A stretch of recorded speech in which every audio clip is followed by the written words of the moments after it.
नमस्कार, स्वागत है आपका न्यूज 13 उत्तराखंड देख रहे हैं आप और मैं हूं आपके साथ लता। हालांकि अंकिता केस को लेकर अब सीबीआई जांच की मांग जो लगातार लंबे समय से हो रही थी उसे पूरी करने के बाद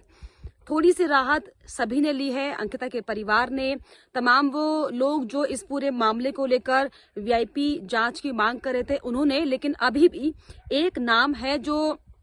शांत होने का नाम नहीं ले रहा। जिक्र वही जिसने इस पूरी आग को भड़काने का जो काम किया, अंकिता केस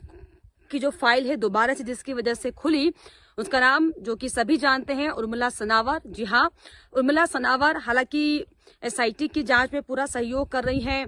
उनके जो बातें शुरुआत से दिखाई पड़ रही थी मुखर, कैसे जब उनको अपनी जान पर बन पड़ी थी, जब जान पर आ गई थी, तब किस तरीके से जो है उन्होंने पुलिस की तारीफ की, उत्तराखंड पुलिस की, शासन प्रशासन की तरफदारी की। लेकिन अब कहीं ना कहीं उर्मिला सनावर के तेवर एक बार फिर से तीखे होते हुए दिखाई पड़ रहे हैं, क्योंकि एक बार फिर से अपने सोशल मीडिया प्लेटफॉर्म के जरिए उर्मिला सनावर ने फिर से सिस्टम को घेरने का काम किया है, सिस्टम को कोसने का काम किया है। नरेंद्र मोदी का नाम बार बार लेकर कि मैं नरेंद्र मोदी के घर पर रुकी थी, बेटी बचाओ बेटी पढ़ाओ की बातें बीजेपी करती है, नरेंद्र मोदी करते हैं, इसलिए उन्होंने मुझे बचाकर रखा था। तंजात्मक स्टाइल में जो है उर्मिला सनावर बोलती हुई दिखाई पड़ रही है। हालांकि सीएम पुष्कर सिंह धामी की जमकर सराहना उन्होंने की और ये भी कहा कि पुलिस का वो लगातार समर्थन कर रही है। अपने एक नए वीडियो में उन्होंने ज्योति अधिकारी को लेकर भी जो जिस तरीके से उनकी गिरफ्तारी हुई है और जिन जिन आधारों पर गिरफ्तारी की गई है दरअसल उस पर भी सवाल खड़े किए।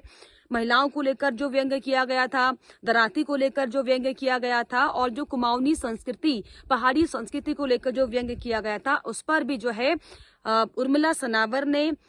जूही चुफाल जिसने ज्योति अधिकारी के खिलाफ शिकायत की थी दरअसल, उन पर जमकर आरोप लगाए हैं। और क्योंकि बार बार अनीता गौर का नाम लेना वो नहीं भूलती, उन पर तमाम आरोप लगाते हुए दिखाई पड़ी है। और जो खास बात है वो ये है इसमें, क्योंकि जिस तरीके से जो अंकिता केस को लेकर शुरुआत से ही उर्मिला सनावर तमाम बड़े बड़े खुलासे कर रही थी और जिस गट्टू भट्टू और भट्टू का नाम वो ले रही थी, दरअसल अभी भी रुकने का नाम नहीं ले रही हैं। अभी भी जो आरोप है उर्मिला सनावर के, वो गट्टू भट्टू के खिलाफ लगातार लगे हुए हैं। हालांकि वीआईपी का जिक्र जो है साफ साफ खत्म हो गया जब पुलिस अधीक्षक की तरफ से, पुलिस के बड़े अधिकारियों की तरफ से साफ साफ ये कह दिया गया था कि इसमें कोई वीआईपी एंगल नहीं है। लेकिन जिस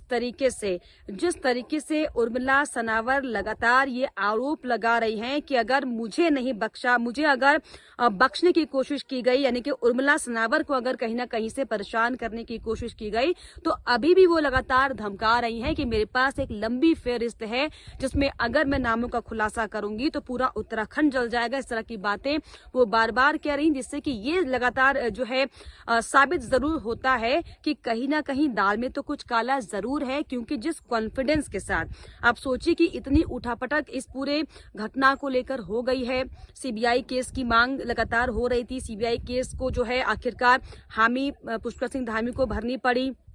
तमाम आंदोलनकारी, तमाम प्रदर्शनकारी सड़कों पर उतर गए थे। वीआईपी का जो जिक्र बार बार हो रहा था, उसमें कैसे दुष्यंत गौतम ने अपने बचाव में सोशल मीडिया में लंबी चौड़ी जो है लिस्ट पूरी डाल दी, अपने तमाम लोकेशंस डाल दिए। यानी कि नेताओं में कहीं ना कहीं घबराहट जरूर थी, लेकिन जिस तरीके से पुलिस के वीआईपी का जिक्र ना होने के बावजूद भी जिस तरीके से अभी भी उर्मिला सनावर जो कॉन्फिडेंस दिखा रही हैं, वो कहीं ना कहीं ये जरूर बताता है कि कुछ ना कुछ तो जरूर इस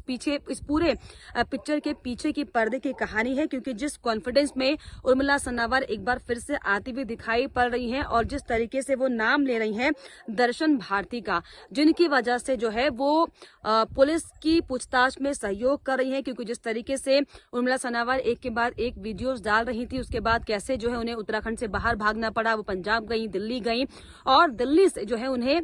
स्वामी दर्शन भारती लेकर आए, तो उसका भी उन्होंने जिक्र किया कि कैसे उनसे उनकी मुलाकात हुई। क्योंकि उसको लेकर भी भी लगातार लोग तरह तरह की बातें कर रहे हैं। तो उन्होंने बताया कि दरअसल दर्शन भारती जी ने उन्हें पूरा आश्वासन दिया कि उन्हें बेहद ही सुरक्षित माहौल में उनके साथ पूछताछ होगी और किसी भी तरीके से जो है जान का खतरा उन्हें नहीं होगा। तो तमाम इस तरह की बातें उर्मिला सनावर ने एक बार फिर से की है, लेकिन सबसे बड़ा सवाल यही अभी भी दिमाग में, जहन में कहीं ना कहीं कौंध रहा है कि आखिर क्या ये वाकई सिर्फ और सिर्फ अंकिता के न्याय की लड़ाई है, क्योंकि जिस तरीके से अब सीबीआई जांच की मांग को हामी भर दिया गया है और जिस तरीके से अभी भी जो सिस्टम को कोसने का काम जो उर्मिला सनावर कर रही हैं, जिस तरीके से वो बार बार नेताओं के नाम भले ही ना ले रही हो, लेकिन वो जरूर ये बात कह रही है कि सफेद पोस्ट नेता किस तरीके से महिलाओं का इस्तेमाल करते हैं और बहुत ही अभद्र भाषा का इस्तेमाल वो कर रही हैं, जिससे कहीं ना कहीं ये बता रहा है कि पूरे सिस्टम की पोल खोलने की तैयारी जो है उर्मिला सनावर ने कर ली है। लेकिन गनीमत आप सिर्फ इतनी समझिए कि उर्मिला यहाँ पर शांत है, क्योंकि उन्हें कहीं ना कहीं किसी चीज की तसल्ली शायद दी जा रही हो, क्योंकि जिस तरीके से वो भड़काऊ बातें बार बार करें कि अगर मुझे हाथ लगाने की कोशिश की गई तो मैं ऐसे पर्चे, ऐसी चिट्ठियां खोलूंगी कि पूरा उत्तराखंड जल जाएगा। इस तरह की बातें अगर उर्मिला सनावर कर रही हैं और लगातार पीएम नरेंद्र मोदी का नाम ले रही हैं, पुष्कर सिंह धामी का नाम ले रही हैं